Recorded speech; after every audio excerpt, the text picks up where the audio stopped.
गुरु दुखी किसी और से नहीं है, गुरु दुखी जनता से नहीं है, गुरु दुखी पब्लिक से नहीं है, गुरु दुखी जजों से नहीं है, गुरु दुखी कोर्ट से नहीं है, गुरु दुखी जेलर से नहीं है, गुरु दुखी जेल से नहीं है। अगर संत रामपाल जी महाराज जी वर्तमान में दुखी हैं तो केवल अपने ही नालायक अंध भक्तों से हैं, अंध भक्तों से। अरे सतनाम लेने के लिए 4-4 तारीख तुम इशार में करते हो। पहली बात तो ये नाम देने के अधिकारी नहीं। इन गधों ने संत रामपाल जी महाराज जी की आड़ में जगह जगह दुकानें खोल दी, फर्जी नामदान केंद्र खोल दिए। इनको अधिकार है क्या? अरे प्रथम नाम देके तुम लोगों को सतनाम देने के लिए 4 बार इशार तारीखों पे भेजा जाता है, फिर तुम्हारे को सतनाम दिया जाता है। सतनाम देने के लिए प्रथम मंत्र की परीक्षा ली जाती है। क्या ये गधे सक्षम है? क्या ये नालायक वो प्रथम नाम की परीक्षा लेने के लिए सक्षम है? अरे गुरु ये है या संत रामपाल जी महाराज है? परीक्षा कौन ले लेगा? इसलिए हम कह रहे हैं कि 2009 से जो आश्रम में नाम दीक्षा दी जा रही थी वो फर्जी थी। सतलोक आश्रम बरवाड़ा में 2009 से नाम दीक्षा दी जा रही थी गुरु जी के रहते सहते, वो फर्जी थी क्योंकि इन लोगों ने मनमाना आचरण कर रखा था। गुरु के आदेशों को नहीं मानते थे ये लोग। अब बहुत सारे भगत कुत्ते की तरह भौंकने लगेंगे कि वहां तो गुरु जी खुद थे आश्रम में। अरे गुरुजी खुद थे, फिर वो फर्जी कैसे हो सकती है? जिस प्रकार सतलोक आश्रम बरवाड़ा में रहते सहते उसी गुरु के नाम पे इन लोगों ने तुम्हें कमांडो बना दिया, इन लोगों ने तुम्हारे हाथों में बंदूकें पकड़ा दी। उसी गुरु के रहते सहते इन लोगों ने वहां पे 5-5 मौतें करवा दी, पुलिस वालों पे पत्थर फेंकवा दिए, पेट्रोल बम फुलवा दिए, जेसीपीया फुकवा दी। उसी तरीके से इन लोगों ने उसी गुरु के आश्रम में रहते सहते ये फर्जी नामदान दीक्षा केंद्र चालू कर दिया था इन लोगों ने। ये गुरु को आदेश नहीं, ये गुरु को इन लोगों ने सलाह दी थी। और गुरु को अच्छे से पता है क्योंकि गुरु का तो काल भगवान के साथ वचन है। फिर भी परमात्मा ने दया करी। जो आत्माएं वहां से 2009 में नाम दीक्षा लिया करती थी, परमेश्वर उनको आशीर्वाद दे दिया करते थे। क्योंकि जैसे ही हमने नाम दीक्षा ले लिया आश्रम में 2009 से 2014 तक, उसके बाद अपना फार्म लेके हम गुरु जी के पास जाते थे दर्शनों के लिए, तो गुरु जी अपना हाथ रख देते थे सिर पे। और हाथ रखने के बाद अगर वो नाम फर्जी है तो परमात्मा की दया से वो सुचारू हो जाता था, वो सही हो जाता था। लेकिन आज क्या हो रहा है? सरासर पाखंड फैलाया जा रहा है। जो संत इस ज्ञान से, इस भक्ति मार्ग से दुनिया से पाखंड दूर करने के लिए आया है, उसके नाम पे आज पाखंड फैलाया जा रहा है। और सबसे बड़े सहयोगी उस पाखंड में तुम बन रहे हो। इसके अलावा ये जितने भी वकील हैं, ये सतलोक आश्रम मैनेजमेंट हरियाणा ने अपने बचाव के लिए जितने भी वकील कर रखे हैं, ये सारे के सारे ढोंगी हैं, पाखंडी हैं, पैसों के लिए लगे हुए हैं। मैं पवन दास जयपुर वाला अपने सतगुरुदेव जी के चरणों के सौगंध खाकर कितनी बार एपी सिंह वकील, जो अपने आप को धुरंधर वकील कहता है, सुप्रीम कोर्ट का वकील कहता है, जिसके आगे अच्छे अच्छे डांस करते हैं, ये दास उसको डांस करवा सकता है।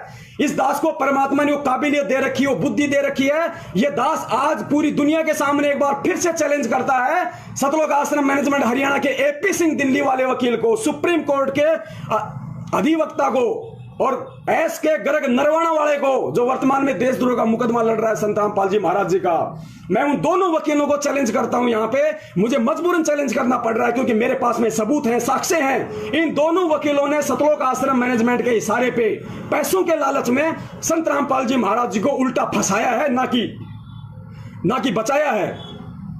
अगर ये वकील पाक साफ हैं, अगर ये वकील संत रामपाल जी महाराज जी को जेल से बाहर देखना चाहते हैं, तो मैं इन वकीलों को चैलेंज करता हूं, आप साधना टीवी चैनल पे या किसी भी ऐसे टीवी चैनल पे जिसको पूरी देश दुनिया देखती हो, उस टीवी चैनल पे आप 1 घंटे का, 2 घंटे का, 5 घंटे का आप एक लाइव प्रोग्राम रखो। ये दास वहां आएगा, ये पवन दास जयपुर वाला लाइव बात करेगा, लाइव डिबेट करेगा।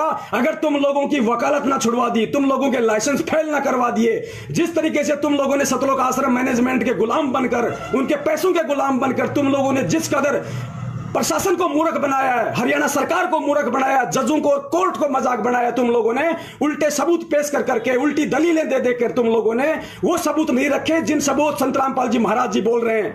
अरे संत रामपाल जी महाराज जी पूरी दुनिया के सामने जब बरवाला कांड के समय गए पुलिस के साथ, तो मीडिया के सामने उन्होंने कहा था कि ये राष्ट्रीय समाज सेवा समिति मेरी नहीं है। भगत जी वीडियो निकालो, ये राष्ट्रीय समाज सेवा समिति मेरी नहीं है, ये जितने भी लोग कमांडो बने हुए ये मेरे नहीं हैं, और मुझे आश्रम के अंदर बंधक बना के रखा हुआ था। देखिए, सुनिए आप।